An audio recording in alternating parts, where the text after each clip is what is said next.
Diduga mengganggu lingkungan, warga bakar peternakan ayam di Serang, Banten. Sebuah bus antar kota di Sukabumi, Jawa Barat terguling, evakuasi korban berlangsung dramatis. Pentas seni teater ala Broadway ditampilkan dan sukses mengundang decak kagum para penonton.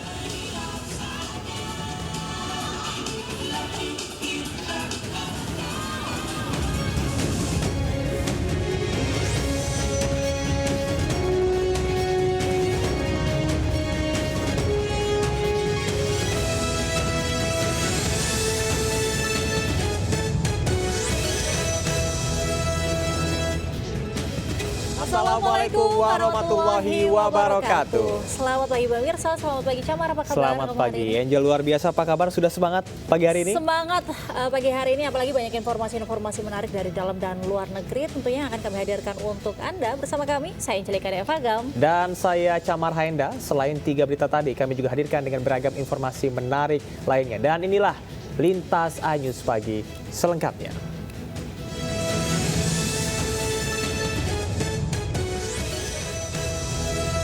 Waspadalah jika hujan dan sepi yang dimanfaatkan oleh komplotan curanmor. Ya, di kawasan Kebon Jeruk, Jakarta Barat, seorang ibu penghuni kontrakan berteriak minta tolong dan sempat mengejar kedua pelaku, namun naas sepeda motornya keburu dibawa kabur.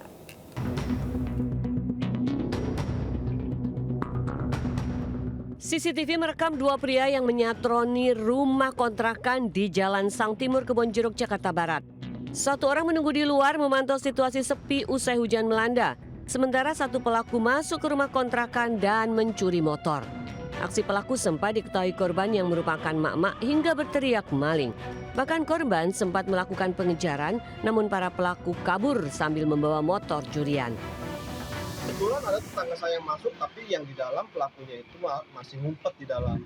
Ngumpet nggak ketahuan, entah berapa lama, 5 menitan kemudian dia bawa motornya. Tetangga saya mengetahui motornya agak hilang. Di depan itu udah mulai pakai kunci T. Warga mengaku sangat resah dengan aksi curanmor di kawasan ini dan sedikitnya sudah 5 unit motor milik warga yang raib. Warga berharap polisi bisa menangkap komplotan curanmor yang terus merajalela. Dari Jakarta, Miftahul Gani Anyus melaporkan. Penyidikan kasus judi online yang melibatkan pegawai Komdiki, Polda Metro Jaya telah menangkap 24 orang dan menyita uang senilai 167 miliar rupiah. Para tersangka memiliki peran masing-masing agar website judi online tidak diblokir oleh Komdiki.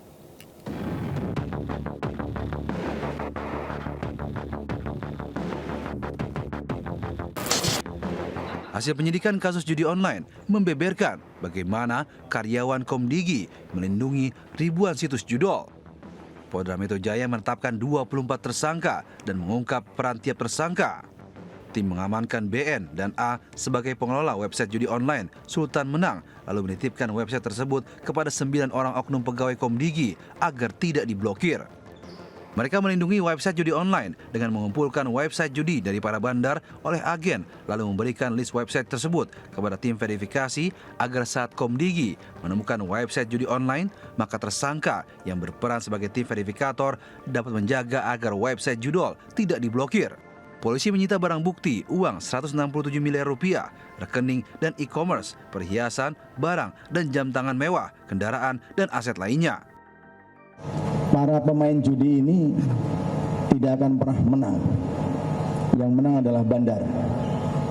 Untuk itu, bagaimana caranya pemerintah menegaskan memberantas segala bentuk perjudian. Dan judi online ini tidak seperti judi konvensional. Ya, bisa dilakukan dari rumah, di mana aja, dan dengan cara-cara pengalihan uang secara digital. Kasus ini berawal dari patrol cyber menemukan website judi online yang dinamakan Sultan Menang dan website tersebut menawarkan berbagai permainan sport, slot, kasino hingga adu ayam. Dari Jakarta, Naura Syafiqah, Ahmad Putra melaporkan. Akibat diguyur hujan deras, ratusan rumah terendam banjir di perumahan Taman Manggu Indah, Tangerang Selatan, Banten. Banjir merupakan yang ke-7 kalinya dalam sebulan terakhir.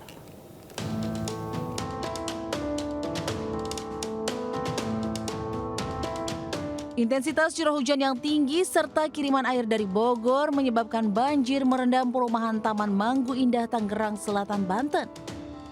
Banjir ini merupakan yang ke-7 kalinya dalam kurun waktu 1 bulan terakhir. Kondisi banjir semakin parah karena jebolnya tanggul Kali Ciputat.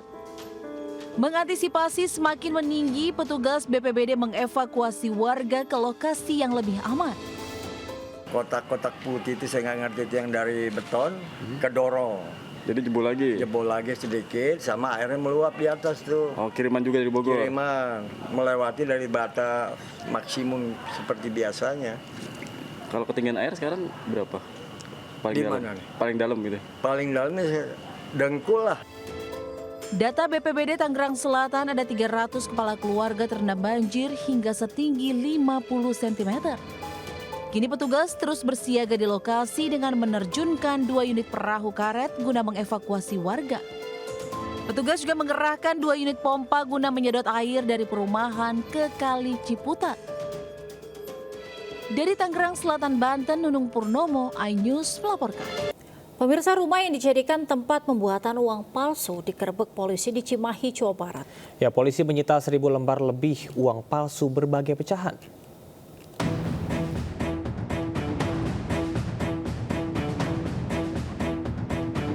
Anggota Satreskrim Polres Cimahi membongkar sindikat peredaran uang palsu di Kampung Sindangsari, Kabupaten Bandung Barat, Jawa Barat. Setelah penyelidikan dan penyidikan, polisi menetapkan 3 orang sebagai tersangka. Mereka berinisial G, D, dan A memiliki peran berbeda dalam kasus ini. Saat diperiksa polisi, ketiganya mengaku membuat dan mengedarkan uang palsu untuk keuntungan pribadi. Sejumlah uang palsu sudah dikirim ke Indramayu, Jawa Tengah, dan Palembang. Kemudian pada saat penjualannya itu 4 dari 1, di mana dengan uang 4 juta, uang palsu 4 juta itu dibayar 1 juta rupiah. Ya, jadi 4 dari 1. Dalam kasus ini, polisi telah menyita 394 lembar uang palsu pecahan Rp100.000, 603 uang palsu pecahan Rp50.000, serta alat cetak uang. Kini para tersangka terancam hukuman 15 tahun penjara. Dari Cimahi, Jawa Barat, Yuwono, iNews melaporkan. Ratusan warga dan pedagang pasar Ciroyom berunjuk rasa di perlintasan kereta api Bandung. Mereka menuntut pintu perlintasan dibuka karena warga dan pedagang harus naik ke jalan layang hanya untuk menghindari rel kereta api.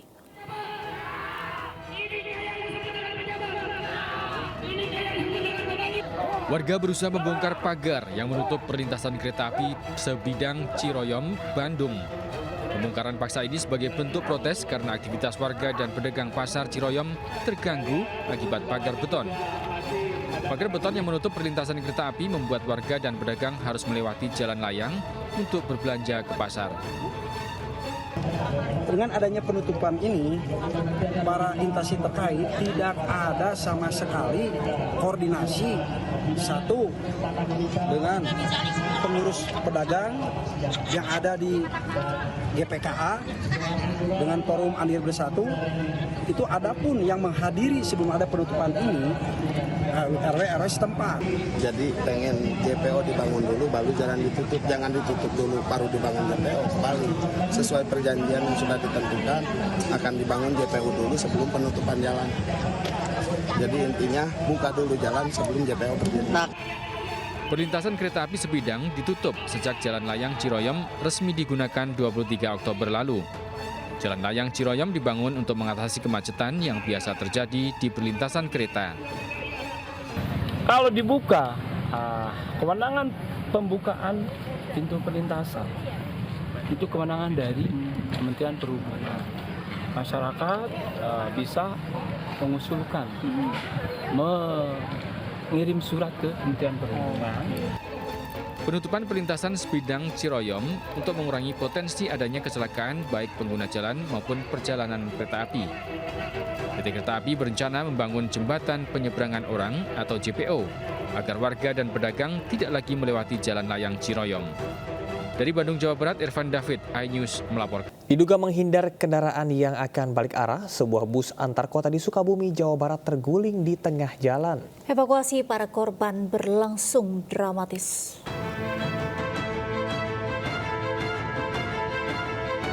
Bus jurusan Sukabumi Bekasi ini terguling di Jalan Lingkar Selatan Warudoyong, Kota Sukabumi. Usai kejadian, warga mengevakuasi seluruh penumpang dari dalam bus dan berjalan dramatis karena harus melalui saluran ventilasi udara dan kaca depan. Akibat kejadian ini, 10 penumpang terluka dan dibawa ke Rumah Sakit Al-Mulk. Polisi juga melakukan olah TKP dengan memeriksa sejumlah awak bus. Kecelakaan bermula saat bus melaju dari arah Cibolang menuju terminal Kota Sukabumi. Tiba di lokasi, diduga ada bus lain yang putar arah dengan memotong lajur bus. Saat berusaha menghindar, sopir kehilangan kendali hingga terguling ke trotoar. Bus tersebut dari arah Cibolang menuju Terminal A. Sampai di lokasi kejadian, ada kendaraan lain ingin memutarbalikkan kendaraannya dan memotong bus tersebut. Sehingga bus tersebut naik ke trotoar maupun ke taman lalu lintas sehingga bisa terbalik dan terguling. Akibat kejadian ini, Jalan Lingkar Selatan mengalami kemacetan parah. Sementara bangkai bus baru bisa dievakuasi 4 jam kemudian dengan mengerahkan 3 unit mobil derek. Dari Sukabumi, Jawa Barat, Budi Setiawan, iNews, melap. Ya, kita beralih ke informasi seputar Pilkada 2024. Pemirsa, Komisi Pemberantasan Korupsi menyegel ruang kerja Gubernur dan Sekretaris Daerah Bengkulu pasca operasi tangkap tangan. Penyegelan untuk mengamankan agar tidak ada barang bukti yang hilang sebelum penyidikan lebih lanjut.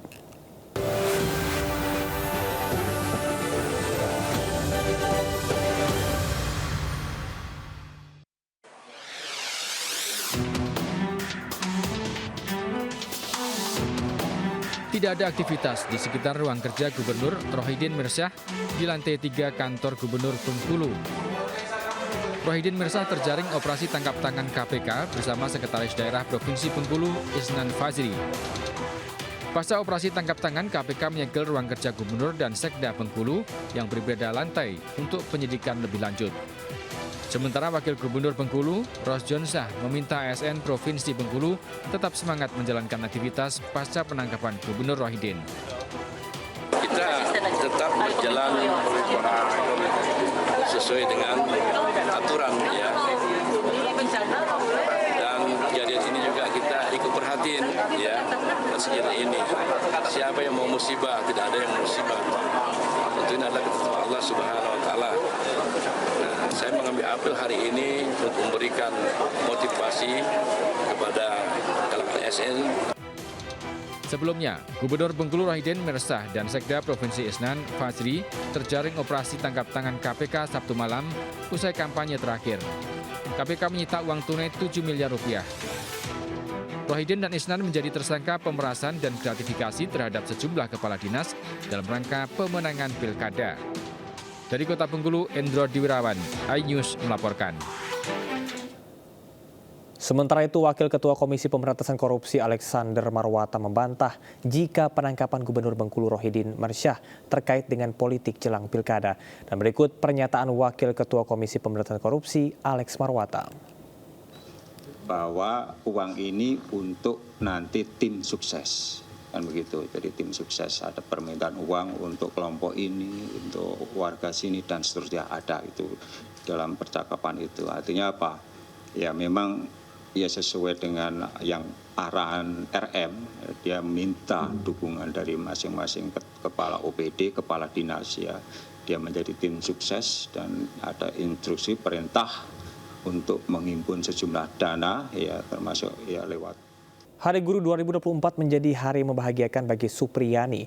Betapa tidak, Pengadilan Negeri PN Andulo ini memvonis bebas Supriyani, guru honorer yang menjadi terdakwa kasus penganiayaan muridnya yang juga anak polisi. Majelis Hakim menyatakan Supriyani bebas dari segala tuduhan Jaksa Penuntut Umum atau JPU Kejari Konawe Selatan.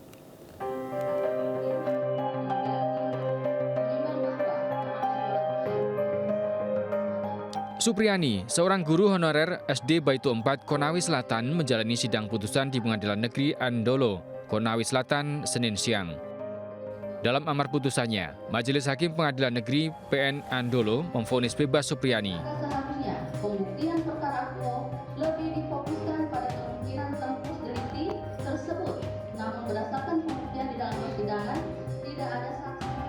Supriyani dinyatakan tidak bersalah dan seluruh dakwaan yang diajukan Jaksa Penuntut Umum JPU Kejari Konawe Selatan dinyatakan tidak terbukti secara sah dan meyakinkan. Keputusan Majelis Hakim ini berdasarkan analisis mendalam terhadap keterangan saksi, pendapat ahli, dan barang bukti yang dihadirkan di persidangan. Majelis Hakim menilai tidak ada unsur hukum yang menunjukkan Supriyani melakukan tindak pidana sesuai dengan dakwaan yang dilayangkan oleh JPU. Majelis Hakim juga meminta nama baik Supriyani dipulihkan. Bu Supriyani telah diberikan keadilan dengan putusan vonis bebas ya. Dalam arti kalau vonis bebas berarti Ibu Supri tidak terbukti melakukan kekerasan seperti dakwaan JPU. Kemudian vonis bebas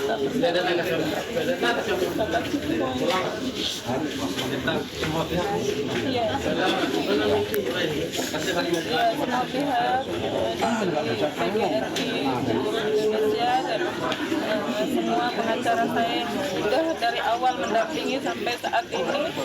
Terima kasih dan semua wartawan juga yang semua media yang sudah ikut. Sebelumnya Supriyani didakwa atas dugaan penganiayaan terhadap muridnya yang juga anak polisi di Polsek Baito. Kasus ini menyita perhatian publik karena banyak kejanggalan dalam dugaan penganiayaan tersebut dan upaya kriminalisasi terhadap Supriyani. Dalam kasus ini, Kapolsek dan Kanit Reskrim Polsek Baito Konawe Selatan dicopot. Begitupun Kasipidum Kejari Konsel juga dicopot akibat dugaan permintaan uang damai kasus Supriyani. Dari Konawe Selatan, Sulawesi Tenggara, Muhtarudin, iNews melaporkan. Polda Metro Jaya beserta aparat TNI menggelar kesiapan pengamanan jelang Pilkada Jakarta 2024. Operasi Mantap Praja digelar selama 140 hari lamanya, melibatkan personil disebar di 31.000 TPS. Apel digelar di lapangan Silang Monas, dihadiri sejumlah pejabat daerah Jakarta. Lebih dari 88.000 diterjunkan dalam operasi Mantap Praja Jaya untuk mengamankan Pilkada serentak 2024. Operasi Mantap Praja digelar selama 140 hari dengan melibatkan personil gabungan yang disebar di 31.000 tempat pemungutan suara atau TPS di seluruh wilayah hukum Polda Metro Jaya.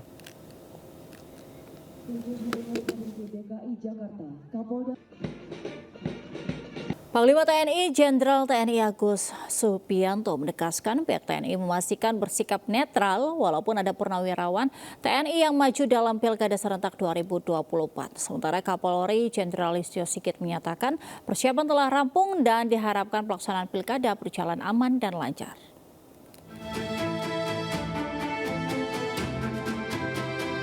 Dalam rapat kerja dengan Komisi 1 DPR, Panglima TNI Jenderal TNI Agus Subianto memaparkan total terdapat 34 bakal calon kepala daerah berlatar belakang TNI. Dari jumlah tersebut 16 orang perwira tinggi, 16 perwira menengah, dan 2 orang perwira pertama, dan 1 orang dengan pangkat Tamtama TNI. Di antara mereka terdapat paslon berstatus aktif sebagai prajurit, kemudian mengundurkan diri saat ditetapkan sebagai paslon, dan ada pula yang telah purnawirawan. Meski demikian, bersama pihak Polri, TNI akan mendukung kelancaran seluruh proses tahapan Pilkada serentak 2024. Hal ini penting saya sampaikan karena telah menjadi komitmen TNI terkait netralitas dalam Pilkada. Situasi menjelang Pilkada serentak sampai dengan tahap pendaftaran paslon sangat dinamis, sehingga menyebabkan Pilkada serentak ke depan memiliki kompleksitas yang lebih tinggi jika dibandingkan dengan Pilpres.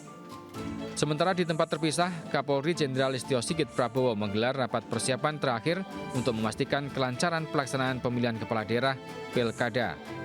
Rapat dihadiri Ketua Komisi Pemilihan Umum KPU, Ketua Badan Pengawas Pemilu Bawaslu, Ketua Dewan Kehormatan Penyelenggara Pemilu DKPP, serta perwakilan TNI. Negara Kesatuan Republik Indonesia, oleh karena itu tentunya kita mengharapkan bahwa masyarakat yang memiliki hak milih untuk bisa hadir dan tentunya kita menjadi pemilih-pemilih yang cerdas yang bisa memutuskan pilihannya berdasarkan apa yang menjadi pengamatan dan kemudian diputuskan. Seperti diketahui, tanggal 27 November 2024 merupakan pelaksanaan pemilihan kepala daerah serentak yang dilaksanakan di 545 wilayah di seluruh Indonesia yang terdiri 37 provinsi, 415 kabupaten, dan 93 kota. Pilkada diikuti lebih dari 1.000 pasangan daerah, baik gubernur dan wakil gubernur, bupati dan wakil bupati, serta wali kota dan wakil wali kota. Tim Liputan iNews melaporkan. Ya, pemirsa, seni pertunjukan menjadi kegiatan positif yang cocok untuk anak-anak. Ya, sebuah pentas seni teater ala Broadway ditampilkan dan sukses mengundang decak kagum para penonton.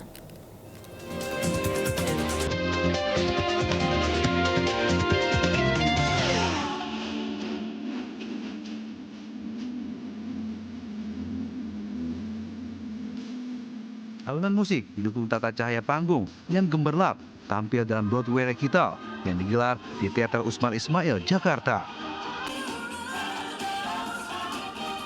Melibatkan total 1.200 peserta anak dan remaja mulai usia 4 hingga 16 tahun, seni teater ala Broadway ini menyuguhkan cerita yang menarik. Mengusung tema Dream Girls, mengisahkan perjalanan 5 anak perempuan yang bermimpi menjadi musisi terkenal. Alur cerita yang disajikan diharapkan bisa memberi inspirasi dalam meraih mimpi dan mengajarkan pentingnya arti persahabatan. Tujuannya tentunya supaya mereka jadi lebih confident lagi dengan talentanya mereka. Bukan hanya sekedar latihan, tapi mereka langsung showcase di hadapan ratusan mata orang dewasa. Sebenarnya ini ingin memberikan suatu yang baru dan pengalaman yang pastinya lebih advance lagi buat anak-anak. Karena sebelumnya kita sebenarnya udah pernah bikin juga, cuma tidak 100% itu musikal.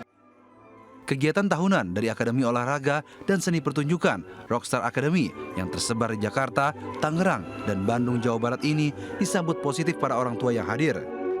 Ya, kita ngelihat dia sehari-hari seneng ya, maksudnya joget-joget sendiri.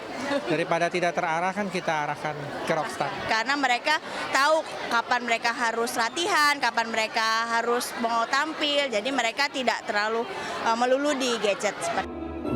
Tak hanya seni teater Broadway, rangkaiannya juga menghadirkan perform ballet dan Quicks OT. Oke, semangat ya buat kalian ya. Bye. Nah, pemirsa, itulah tadi perbincangan saya dengan anak-anak yang berbakat. Tentunya kegiatan positif ini dapat mengurangi dari ketergantungan anak dengan gadget. Dari Jakarta, Nata Arman, Jimmy Yasin, iNews melaporkan. Pemirsa, kebakaran menghanguskan pasar Gandrung Mangu di Cilacap, Jawa Tengah. Ya, api melalap habis puluhan lapak pedagang beserta isinya. Pasar Gandrung, kebakaran. Api berkobar di Pasar Gandrung Mangu di Kabupaten Cilacap, Jawa Tengah. Api pertama kali muncul di salah satu lapak pedagang di tengah pasar. Banyak barang dagangan seperti pakaian, perabot rumah tangga yang mudah terbakar membuat api cepat membesar. Kobaran api dengan cepat membesar merembet ke lapak pedagang lainnya. Warga sempat berupaya memadamkan api dengan alat seadanya hingga petugas pemadam tiba ke lokasi. Kebakaran ini terjadi diduga akibat korsleting listrik. Kobaran api membuat 20 lapak pedagang mulai dari pakaian, perabot rumah tangga, bumbu dapur hingga lapak daging rata dengan tanah. Hingga Minggu malam, tim damkar dibantu warga melakukan pendinginan di lokasi untuk memastikan api benar-benar padam. 10 kali 30 meter yang terbakar dengan pedagang yang terdampak itu kurang lebih 20 pedagang. Karena terjadi kebakaran, jadi di sekitar lokasi kebakaran atau di lingkungan pasar terjadi pemadaman untuk menjaga keamanan. Meski tidak ada korban jiwa dalam peristiwa, namun kerugian ditaksir mencapai ratusan juta rupiah. Dari Cilacap, Jawa Tengah, Heri Susanto melaporkan. Pemirsa, ratusan warga di Kampung Cibetus, Kabupaten Serang melakukan aksi demonstrasi dengan membakar kandang ayam milik salah satu perusahaan. Ya, warga nekat membakar kandang ayam tersebut lantaran sudah sangat mengganggu aktivitas warga. Ratusan warga di Kampung Cibetus, Desa Curug Goong, Kecamatan Padarincang, Kabupaten Serang melakukan aksi demonstrasi menolak keberadaan kandang ayam. Warga melakukan pembakaran kandang ayam lantaran keberadaan kandang ayam diduga sudah sangat meresahkan dan mengganggu lingkungan. Warga juga sempat mengusir petugas kepolisian dan TNI yang berusaha meredam amarah warga. Akibat kebakaran ini, 90% ekor ayam hangus terbakar. Api akhirnya berhasil dipadamkan setelah 2 unit pemadam kebakaran diterjunkan ke lokasi.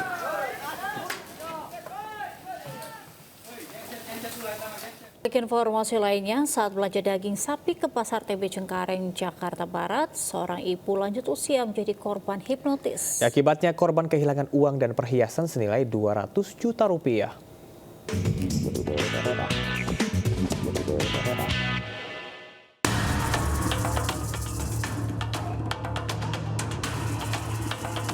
Seorang lansia warga Cengkareng, Jakarta Barat menjadi korban penipuan dengan modus gendam di Pasar TB Pedongkelan, Cengkareng, Jakarta Barat. Dari rekaman CCTV, pelaku yang merupakan seorang wanita mengajak korban masuk ke mobil untuk memberi bantuan pengobatan mengusir roh halus. Pelaku meyakinkan korban membawa uang tunai serta perhiasan yang dibungkus koran untuk didoakan. Usai berdoa, korban tidak boleh membuka bungkusan selama 1 minggu. Namun setelah dibuka, ternyata berisi terigu dan tisu. Akibatnya perhiasan dan uang tunai total 200 juta rupiah dibawa kabur pelaku. Ibu pulang ke rumah, duitnya dibungkus sama kertas koran, bawa ke saya bersihkan. Berbekal rekaman CCTV, korban telah melaporkan kasus ini ke Polres Jakarta Barat. Pemirsa tadi sekaligus menutup Lintas News pagi hari ini. Dan pemirsa berita-berita tadi juga dapat Anda baca selengkapnya melalui portal okezone.com. Ya, sesaat lagi Anda bisa menyaksikan serangkaian peristiwa lainnya di program Jurnal Lintas bersama Kevin Pakan. Saya Camar Haenda. Dan saya Angelika Deva undur diri. Selamat pagi, selamat beraktivitas. Wassalamualaikum warahmatullahi wabarakatuh.